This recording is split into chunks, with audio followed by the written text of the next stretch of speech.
It is always, always better to have a body, without a doubt, because even, if you get remains, it tells you this person left these remains here. These remains are from this long ago, which is less of an issue here because we know the lapse of time is 4 months, but you may be able to tell how long ago was the body deposited here. Was it deposited 4 months ago or was it deposited 2 months ago? So there is so much on top of how did she die? Did she die of natural causes because of her medical issues? And I don't mean that she walked away and died. I mean, someone kidnapped her and then all of a sudden she passed away. And it's like, ugh, okay, this happened. This isn't just another missing person case that faded from the headlines. This is an active federal investigation involving the FBI, multiple forensic laboratories across the country, and evidence that points to something far more sinister than anyone initially suspected. What happened inside that house in Tucson? Why has the investigation taken such an unusual turn? And perhaps most importantly, can prosecutors build a case strong enough to bring someone to justice even if Nancy's body is never found? The answers to these questions reveal an investigation plagued by missteps, complicated by cutting-edge forensic science, and shadowed by the haunting possibility that a killer may walk free if critical mistakes aren't corrected. What we're about to examine isn't speculation or rumor. Every detail comes from official statements, expert legal analysis, and investigative reporting that has followed this case since day one. Before we go further into the evidence that investigators discovered inside Nancy's home and the shocking revelations from one of the nation's leading prosecutors on nobody homicide cases, I want to ask you to subscribe to Investigative Case Files. We're committed to bringing you detailed, fact-based analysis of cases like this, cases that demand attention and accountability. Hit that subscribe button now, and let's continue. Nancy Guthrie's disappearance began like so many missing person cases do, with concern from family members who couldn't reach her and an address that should have shown signs of life, but instead revealed only silence. When authorities first responded to her Tucson residence, they had no way of knowing they were walking into what would become a complex federal investigation spanning multiple states and requiring some of the most specialized forensic analysis available in the United States. Pima County Sheriff Chris Nanos, the lead official overseeing the investigation, has been careful in his public statements, measured in his language, and strategic in what information he releases to the media and the public. That caution tells us something important. This isn't a case where investigators are grasping at straws or chasing dead-end leads with no real evidence. The deliberate pace of this investigation and the involvement of federal resources suggests something else entirely. Sheriff Nanos recently gave an interview that revealed several critical aspects of where this investigation stands right now. While the interview itself was conducted several weeks ago and only recently made public by a local television affiliate, the information he shared provides crucial insight into why this case has taken so long to develop and what challenges investigators face as they work toward potential prosecution. One of the most significant revelations from that interview involves the extensive laboratory work being conducted on evidence collected from the scene.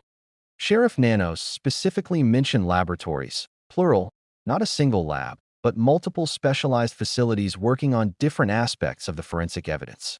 That detail might seem minor, but it actually tells us a tremendous amount about the nature of the evidence and the complexity of the analysis required.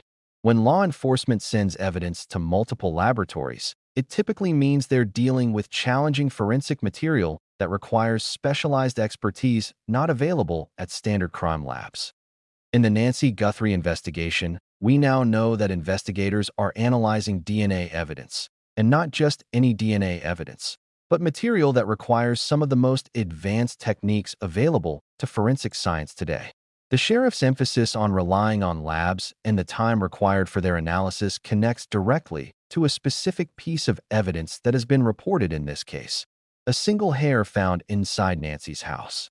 On the surface, finding a hair at a crime scene might not sound particularly significant. Hair evidence has been used in criminal investigations for decades, and most people understand the basic concept that hair contains DNA that can potentially identify who it belongs to. But not all hair evidence is created equal, and the hair found in Nancy Guthrie's home presents a unique challenge that explains why multiple laboratories are involved and why the analysis is taking so long. The hair discovered at the scene is what forensic scientists call a rootless hair. That technical term makes all the difference in how investigators can analyze it and what information they can extract from it. When a hair is pulled out and the root remains attached, that root contains a significant amount of biological material rich in DNA. Crime labs have been successfully extracting DNA from rooted hairs for many years using well-established techniques that produce reliable results relatively quickly. But when a hair has no root attached, when it's been naturally shed or broken off without that crucial root material, the analysis becomes exponentially more difficult. The hair shaft itself contains DNA, but in much smaller quantities and in a form that requires specialized extraction techniques that only select laboratories in the United States have mastered. These specialized laboratories don't just happen to exist in every state or even in every region of the country. They represent the cutting edge of forensic science, facilities with specific expertise in extracting DNA from challenging biological samples. The process of analyzing a rootless hair takes significantly longer than standard DNA analysis, requires more sophisticated equipment, and demands expertise that goes beyond what typical crime labs provide. This explains Sheriff Nanos's repeated references to multiple labs and the extended timeline for results. But the rootless hair isn't the only reason multiple laboratories are involved in this investigation. Sheriff Nanos also confirmed that investigators are pursuing investigative genetic genealogy, commonly known as IgG, a technique that has revolutionized cold case investigations and nobody homicide cases over the past several years. Investigative genetic genealogy is the same type of analysis that led to the identification and arrest of the Golden State Killer after decades of his crimes remaining unsolved. The technique involves taking DNA evidence from a crime scene, uploading it to genealogical databases, and using family tree analysis to identify potential suspects through their relatives who have submitted their DNA to ancestry websites. This process also requires specialized laboratories and takes considerable time to produce results. Between the rootless hair analysis and the investigative genetic genealogy work, we can now understand why Sheriff Nanos keeps emphasizing patience and the importance of getting the science right before moving forward with arrests. But his comments reveal something else, something that speaks to mistakes that may have already been made in this investigation, mistakes that could complicate prosecution down the road. In his interview, Sheriff Nanos made a point of saying that people are working and doing their best to stay within the rules, and that no one wants to arrest the wrong person. He described this careful approach as a positive aspect of the investigation's timeline, suggesting that taking time to be certain is better than rushing to judgment and potentially charging an innocent person. On its face, that's a reasonable position that most people would support. Nobody wants to see an innocent person arrested and prosecuted for a crime they didn't commit. But that statement takes on additional meaning when you consider what has already happened in this investigation, specifically two major raids that targeted individuals who appear to have had nothing to do with Nancy Guthrie's disappearance. The first raid occurred in Rio Rico, Arizona, a community near the border with Mexico. When investigative reporter Brian Enton received information that something significant was happening in Rio Rico, he rushed to the scene and arrived to find federal agents executing a search warrant at a residence there. A man named Carlos was detained during that raid, his home searched, and his life suddenly thrust into the spotlight of a federal investigation. Enton interviewed Carlos's mother at the scene, and she adamantly defended her son, insisting there was no way he could be involved in Nancy's disappearance. As it turned out, she was right. Carlos was released, and based on everything that has been reported since, he appears to have been completely innocent of any involvement in the case. The working theory about why he was initially targeted centers on his job as a delivery driver. His phone data likely placed him in the vicinity of Nancy's residence around the time of her disappearance, but that proximity was apparently due to a legitimate delivery he was making, not because he had anything to do with her vanishing. The second raid took place closer to Nancy's home, just a couple of miles from her residence. This raid was even more extensive than the first, with a massive FBI presence and federal agents searching a house throughout the entire night. Enton was again present for this operation and managed to position himself within the perimeter of the scene, close enough to observe the scale of the law enforcement response. The sheer number of federal agents involved suggested that investigators believed they had found something significant, perhaps even the break in the case they'd been searching for. But like the first raid, this one also appears to have led nowhere. No arrests were made, no charges were filed, and the people whose home was searched have since retained legal representation. Those attorneys have indicated they've reviewed the search warrant, but the warrant itself remains sealed, meaning the public still doesn't know exactly what led investigators to target that location or those individuals. These two failed raids represent more than just investigative dead ends. They represent innocent people who were detained, questioned, and had their homes searched by federal agents in connection with a disappearance and presumed homicide they had nothing to do with. These individuals are now dealing with the aftermath of being publicly connected to a major criminal investigation, even though they appear to be completely innocent. Sheriff Nanos's comment about DNA not just leading to suspects, but also exonerating the innocent takes on particular significance in this context. It suggests that DNA analysis may have been used to eliminate these individuals as suspects, but only after they had already been subjected to the trauma and public scrutiny of being raided by federal agents. If you're still watching at this point, drop a comment with, "I'm still here." Let's see who's truly following this shocking story. This brings us to what may be the most critical issue in the Nancy Guthrie investigation, an issue that has nothing to do with laboratory analysis or DNA evidence, and everything to do with basic investigative procedures that apparently haven't been followed. To understand this issue, we need to turn to an expert who has spent the past 2 decades working on exactly these types of cases, a former federal prosecutor named Tad DiBiase, who specializes in nobody homicide prosecutions. DiBiase has made it his mission to educate law enforcement and prosecutors around the country on how to successfully bring murder cases to trial even when the victim's body has never been recovered. His expertise is specifically relevant to the Nancy Guthrie case because after more than 4 months, there has been no recovery of remains and no indication that investigators are close to finding her. When asked whether finding Nancy's body is essential to prosecuting this case, DiBiase's answer reveals both the possibilities and the pitfalls facing investigators. He confirms that yes, this case could absolutely be tried successfully as a nobody murder case. The precedent exists, the legal framework is well established, and prosecutors have successfully secured convictions in similar circumstances many times before. But DiBiase immediately follows that confirmation with a crucial caveat. While it's possible to prosecute without a body, it is always better to have remains. The reasons for this go beyond the obvious. Yes, having a body allows forensic pathologists to determine cause of death, which is clearly important. But remains also provide crucial timeline information, evidence of how the victim died, whether there was a struggle, what injuries were sustained, and countless other details that can corroborate or contradict witness statements and suspect alibis. In Nancy's specific case, DiBiase points out that having remains could tell investigators whether she died of natural causes related to her known medical issues, even if that death occurred after someone kidnapped her. That distinction matters legally because it affects what charges can be brought and what evidence prosecutors need to prove. A person who kidnaps someone and then that person dies in their custody of natural causes has still committed serious crimes, but those crimes may be different than if the kidnapper actively killed their victim.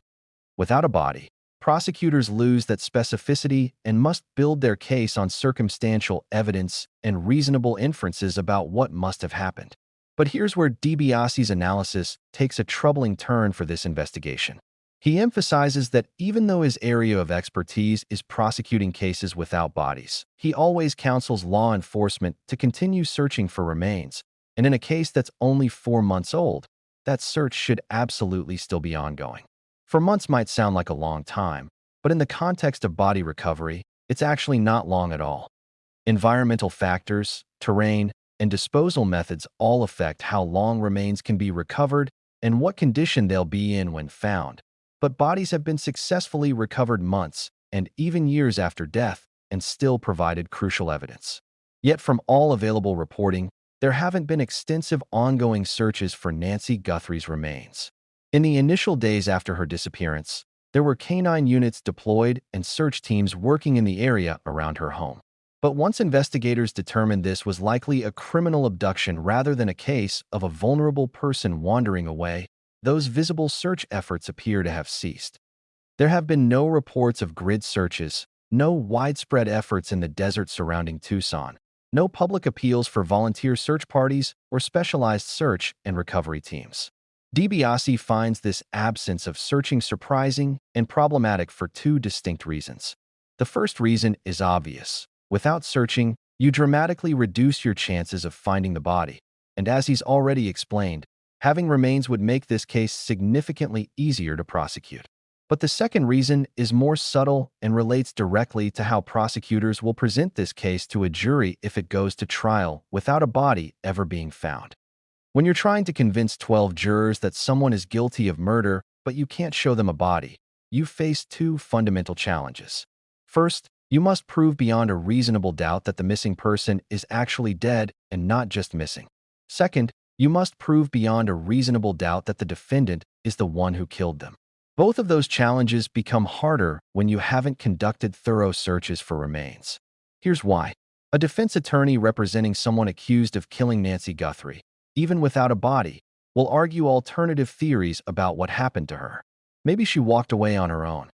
Maybe, given her medical issues, she became disoriented and wandered into the desert where she died of natural causes and her body simply hasn't been found. Maybe she was suicidal and took her own life somewhere. Maybe someone else took her and my client had nothing to do with it.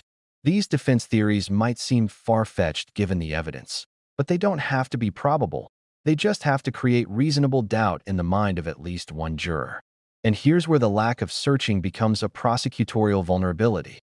If investigators haven't conducted extensive searches of the area around Nancy's home, the defense can argue that she might have walked away and died nearby, and investigators simply haven't found her because they didn't look hard enough. DiBiase explains that thorough searching serves a crucial function even when it doesn't find the body. It allows prosecutors to stand in front of a jury and say, "We searched everywhere within a 2-mile radius of her home.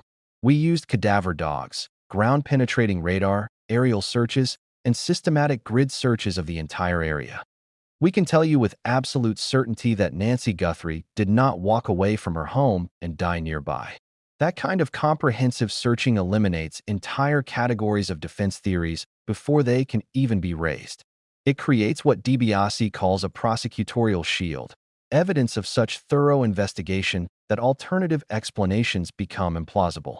Without that shield, prosecutors leave themselves vulnerable to defenses that might not be strong but don't need to be strong. They just need to create doubt. Consider how different the case would be depending on where a body was found, if one were found.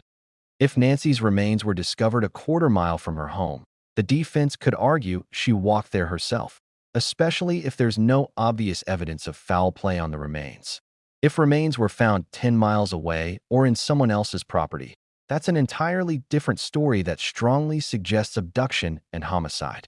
But if no searches have been conducted to rule out the possibility of her having walked a short distance before collapsing, that gap in the investigation becomes a gap in the prosecution's case.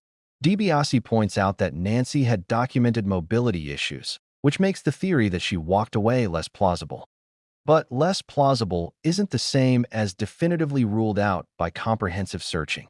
A defense attorney doesn't need to prove their alternative theory is true, they just need to suggest it's possible, and the lack of thorough searching gives them that opening. The statistics on body disposal and homicide cases further underscore why searching is so critical. According to DiBiase's expertise in nobody murders, the most common disposal location is in water, rivers, lakes, reservoirs, or oceans. The second most common category is what he describes as buried in the woods or left behind in the woods, though he acknowledges there aren't many woods in Arizona. The desert serves the same function, remote outdoor areas where a body might be hidden or abandoned. Given Tucson's terrain and the desert environment surrounding the city, that second category seems highly relevant to Nancy's case. Desert environments present both challenges and opportunities for body recovery. The heat and dry conditions can accelerate decomposition in some ways while preserving remains in others. Wildlife, particularly scavengers, can scatter remains over wide areas. But the relatively sparse vegetation compared to heavily forested areas can also make searches easier in some respects. The point is that searching the desert areas around Tucson, particularly along routes that might have been taken from Nancy's home, should be an ongoing priority for investigators. Yet there's no public indication that such searching is happening. DiBiase's assessment is clear. This represents a mistake that will make the prosecution's job harder when this case goes to trial. And make no mistake, he believes this case is headed to trial. The evidence he's aware of, particularly the surveillance footage showing an unidentified male at Nancy's residence at the time of her disappearance, provides a strong foundation for prosecution. But that foundation could be significantly stronger with comprehensive searching that either finds remains or definitively rules out alternative theories about what happened to Nancy. Let's talk about that surveillance footage because it represents perhaps the most important piece of evidence in this entire investigation. According to multiple reports, security cameras captured an individual at Nancy's home on the night she disappeared. The timing of this person's appearance corresponds with when Nancy was last known to be alive and when she first went missing. This isn't footage of someone walking past the house or making a delivery during normal hours. This is footage that investigators believe shows someone connected to her disappearance. The fact that this person appeared at the residence at the critical time creates what prosecutors would call opportunity. If this case goes to trial, the prosecution's narrative would likely center on this individual as the last person seen at Nancy's home before she vanished. But here's where the lack of a body and the lack of comprehensive searching creates complications for that narrative. Imagine you're a juror hearing this case. The prosecutor shows you surveillance footage of a person at Nancy's house and tells you that Nancy disappeared after this person arrived. The prosecutor argues this person must have abducted and killed Nancy. But then the defense attorney gets up and points out that investigators never found Nancy's body. The defense attorney suggests maybe Nancy was already dead from her medical issues when this person arrived. Maybe this person came to the house for a legitimate reason and found Nancy deceased or unresponsive and panicked and left. Maybe Nancy's body is actually nearby, but investigators didn't search thoroughly enough to find it. Maybe she did walk away after this person left and something else happened to her. These defense theories might sound weak when laid out in a summary, but in the context of a trial where the prosecution must prove guilt beyond a reasonable doubt, they don't need to be strong theories. They just need to create enough uncertainty that one or more jurors can't say they're absolutely certain of the defendant's guilt. This is why DiBiase emphasizes that comprehensive searching serves a dual purpose. It might find the body, which would be ideal, but even if it doesn't, it eliminates these alternative narratives by demonstrating that investigators did everything possible to rule them out. A prosecutor who can tell a jury, "We searched 500 square miles of desert. We used every tool available. We followed every possible lead about where remains might be, and we found nothing," is in a much stronger position than a prosecutor who has to admit that extensive searches weren't conducted. The question then becomes, why haven't those searches been conducted?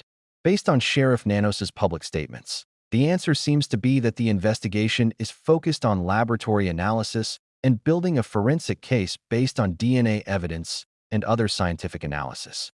That's certainly important work, and the rootless hair and investigative genetic genealogy efforts could potentially provide the breakthrough that identifies a suspect definitively. But DiBiase's point is that these two approaches, forensic analysis and comprehensive searching, shouldn't be mutually exclusive. Both should be happening simultaneously.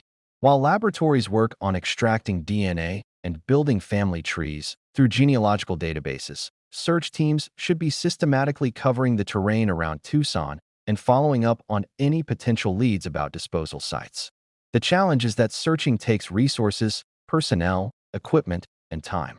It requires coordination between multiple agencies, possibly volunteer organizations, and potentially significant expense. In a case that's already consuming federal resources and involving multiple specialized laboratories, there may be budget constraints or personnel limitations that have led to prioritizing forensic analysis over physical searching. But DiBiase would argue, and his 20 years of expertise backs him up, that this prioritization is a mistake that will cost prosecutors when they get to court. The investment in searching now, even if it doesn't find Nancy's remains, will pay dividends in the strength of the case presented to a jury. There's another aspect of this investigation that DiBiase finds concerning, and it relates to how information is being shared publicly, or more accurately, how information is being withheld. The two search warrants executed in the failed raids on the Rio Rico residence and the home near Nancy's house remain sealed. The public doesn't know what probable cause investigators presented to judges to obtain those warrants. We don't know what evidence led them to target those specific locations and individuals. We don't know what they were looking for or what, if anything, they found. That secrecy might be standard practice during an ongoing investigation, and there may be legitimate reasons for keeping that information confidential. But it also means that when this case eventually goes to trial, the defense will be able to point to these raids as examples of the investigation targeting innocent people. Imagine again you're a juror, and the defense attorney says, "The police were so sure Carlos did this that they raided his home with federal agents. They were wrong. They were so sure another person did this that they searched their house all night with the FBI. They were wrong again. Now they're telling you they're sure my client did this." How can you trust their judgment? That's a powerful argument, made more powerful by the fact that the public doesn't know what evidence initially pointed to those locations. If the search warrants eventually become public and show that investigators had reasonable grounds to search those locations based on evidence that later turned out to be misleading, that's one thing. But if the warrants show the searches were based on thin evidence or speculative connections, it will make the investigation look careless or desperate. DiBiase's expertise in nobody homicide cases comes from trying these cases, from standing in courtrooms and making arguments to juries when he doesn't have a body to show them, when he can't present an autopsy report or forensic evidence from remains. He knows from experience what defense attorneys will argue and what weaknesses they'll exploit. His assessment of the Nancy Guthrie investigation is that it has strong core evidence, particularly the surveillance footage, but it's being undermined by investigative gaps that will make prosecution unnecessarily difficult. The lack of comprehensive searching is the most significant of these gaps, but the failed raids and sealed warrants represent additional vulnerabilities that a skilled defense attorney will absolutely exploit. Now we need to address the central question that DiBiase's expertise helps answer. Can Nancy Guthrie's case be successfully prosecuted if her body is never found? The answer is yes, but with important qualifications. Nobody murder prosecutions have been successful across the United States for decades. Juries have convicted defendants of murder even when remains were never recovered, and those convictions have been upheld on appeal. The legal framework exists, the precedent is well established, and prosecutors know how to build these cases. But nobody murder cases are always harder than cases with a body. They require more circumstantial evidence, more careful presentation, and more thorough elimination of alternative theories.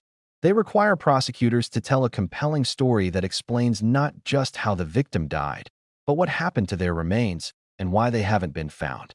In Nancy's case, that story would likely center on the surveillance footage showing someone at her residence at the critical time. It would include evidence of her medical condition and mobility issues to establish that she couldn't have simply walked away. It would include the DNA evidence from the rootless hair, assuming that analysis identifies a suspect and excludes innocent explanations for how that hair got there. It would include any digital evidence from phones, computers, or other devices that places a suspect at the scene or shows planning or consciousness of guilt afterward. It would include any witness statements about suspicious behavior, changes in routine, or incriminating statements. All of these elements can combine to create a circumstantial case strong enough to prove guilt beyond a reasonable doubt. But that case becomes significantly stronger with two additions. First, comprehensive searching that allows prosecutors to tell the jury that every effort was made to find Nancy, and the failure to find her body supports rather than undermines the prosecution's theory. Second, forensic evidence from the scene that specifically ties a suspect not just to being present at the residence, but to involvement in violence or abduction. Blood evidence, signs of struggle, proof of cleanup efforts. These types of forensic findings transform a case from "this person was at the house" to "this person committed violence in this house." We don't know yet whether such evidence exists because investigators haven't disclosed what was found at the scene beyond the hair. But the extended timeline of laboratory analysis suggests they're working with challenging evidence that requires specialized techniques, which might indicate they're trying to extract every possible piece of information from limited or degraded samples. DiBiase emphasizes that 4 months is not a long time in the context of a nobody murder investigation. Some of these cases take years to develop, particularly if they rely on investigative genetic genealogy or other advanced forensic techniques. The Golden State Killer case took decades to solve, though admittedly that was a cold case without the benefit of modern technology for most of that time. More recent cases using IgG have taken months or even years from evidence collection to suspect identification. So the timeline itself isn't necessarily a red flag. What concerns DiBiase is not how long the investigation is taking, but what isn't being done during that time. The laboratory analysis can take as long as it needs to take to get accurate results, but that doesn't explain why comprehensive searching isn't happening simultaneously. Sheriff Nanos's comments about protecting innocent people and not wanting to arrest the wrong person are admirable in principle. Nobody wants another wrongful prosecution or conviction. The criminal justice system has seen too many cases where innocent people were convicted based on flawed evidence or investigative tunnel vision. But protecting innocent people and building a strong case against the guilty party aren't contradictory goals. In fact, comprehensive searching serves both purposes. If searching finds evidence that points away from the current focus of investigation and towards someone else, that protects both the innocent person who might have been wrongly targeted and ensures the guilty party is ultimately identified. If searching confirms the current theory by eliminating alternatives and finding evidence consistent with the prosecution's narrative, that strengthens the case and makes wrongful conviction less likely because the evidence is more complete. The families of missing persons who are presumed dead face an agonizing limbo. They can't fully grieve because there's no body to bury, no funeral to hold, no physical confirmation that their loved one is gone. They can't move forward with estate matters or insurance claims without legal declarations of death. They can't have the closure that comes from laying someone to rest. In Nancy Guthrie's case, her family has been living in this limbo for more than 4 months, knowing that the investigation is ongoing, but seeing little visible progress toward resolution. The lack of searching might seem like a technical investigative issue, but for the family, it represents continued uncertainty about where Nancy is and what happened to her. Even if remains are in a condition that can't answer all questions, finding them would at least answer the fundamental question of where she is and allow the family to bring her home. From a purely practical standpoint, the longer remains are unrecovered, the more degraded they become and the less information they can provide. For months in the Arizona desert, with its extreme heat, wildlife, and weather, would significantly impact remains. That's not to say they couldn't still be found or wouldn't still provide valuable evidence, but the window for maximum forensic value from remains is closing as time passes. This creates an urgency to searching that the current pace of investigation doesn't seem to reflect. If the priority is laboratory analysis and waiting for results before making moves, that's a strategic choice, but it's one that comes at the cost of potentially valuable evidence degrading while investigators wait. DiBiase's assessment ultimately comes down to this. The Nancy Guthrie case appears to have the core elements necessary for a nobody homicide prosecution. The surveillance evidence, the timing, the circumstances of the disappearance, and presumably additional evidence not yet made public create a foundation for charges. But the investigation is making the prosecution's job harder than it needs to be by failing to conduct comprehensive searching and by generating visible missteps like the raids on apparently innocent people. These problems are fixable. Searching can still be conducted, though the longer it's delayed, the less effective it may be. The forensic evidence may ultimately be strong enough to overcome the investigative gaps. But DiBiase's 20 years of experience prosecuting these exact types of cases gives his critique significant weight. His message to the investigators would be clear: continue the laboratory work, pursue the investigative genetic genealogy, analyze the rootless hair with every tool available, but also get teams out searching comprehensively and systematically. Document every search, every area covered, every technique used. Build the case not just for who did this, but for proving that Nancy Guthrie is deceased and that the only reasonable explanation for her disappearance is the one the prosecution will present at trial. Do the work now that will serve as a shield against defense theories later. Don't give defense attorneys openings that could have been closed with thorough investigation. And perhaps most importantly, remember that even in a nobody murder case, finding the body remains the goal, not just because it makes prosecution easier, but because it provides answers, closure, and justice. As this investigation continues into its fifth month and beyond, these lessons from expert analysis should guide how we evaluate the progress being made. Are investigators building the strongest possible case? Or are they leaving vulnerabilities that could be exploited at trial? Are they balancing the need for careful forensic work with the equal need for comprehensive searching? Are they learning from the apparent mistakes of the failed raids to ensure future investigative steps are built on solid evidence? The answers to these questions will ultimately determine whether Nancy Guthrie's case results in successful prosecution and accountability or becomes another example of an investigation that had the right instincts but failed in execution. The coming months will reveal which path this investigation is on, and whether the concerns raised by expert analysis prove to be warnings that were heeded or problems that were ignored until it was too late. This has been part one of our investigation into the Nancy Guthrie case. If you found this analysis valuable and want to see part two, where we'll examine additional evidence and developments, make sure you're subscribed to Investigative Case Files. Hit that subscribe button now, leave a like on this video, and share it with anyone who's following this case. We'll continue tracking every development and bringing you expert analysis you won't find anywhere else. Thank you for watching.